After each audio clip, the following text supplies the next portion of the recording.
Today I have an Apple Watch and I'm going to show you how to turn on the flashlight on an Apple Watch. Now, the Apple Watch has a flashlight. When I say that loosely. They use it as a flashlight. Well, essentially it's not flashlight in your typical sense of the word or what you're actually used to seeing on the back of an iPhone. This flashlight is a little bit different, but I'm going to show you how to turn on the flashlight as well as how to turn it off.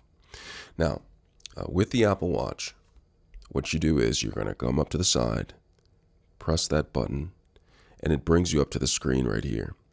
And once it's on the screen, you can either scroll down by using the crown wheel, or you can just simply touch the screen and go up and down until you find the flashlight. And do you see the flashlight right here? That is the flashlight icon for turning on and off the flashlight on the Apple Watch. I'm going to press this and the flashlight is going to come on. I hope you're not too surprised or shocked at what you're about to see. So I press that, and this is the actual flashlight. It is basically a white screen, a very bright white screen right here.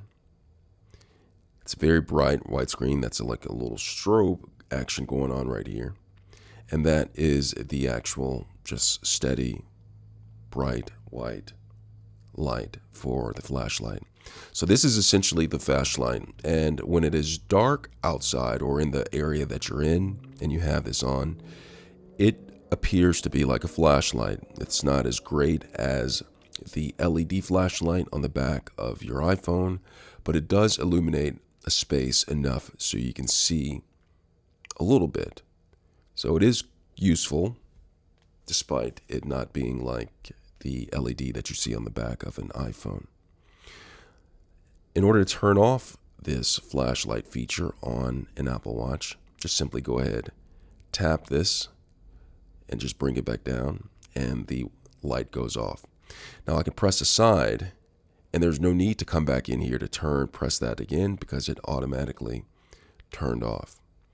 So I can get out of that. So that is how you turn on and off a flashlight on an Apple Watch. I hope this video was helpful. Thanks a lot for watching. No pun intended.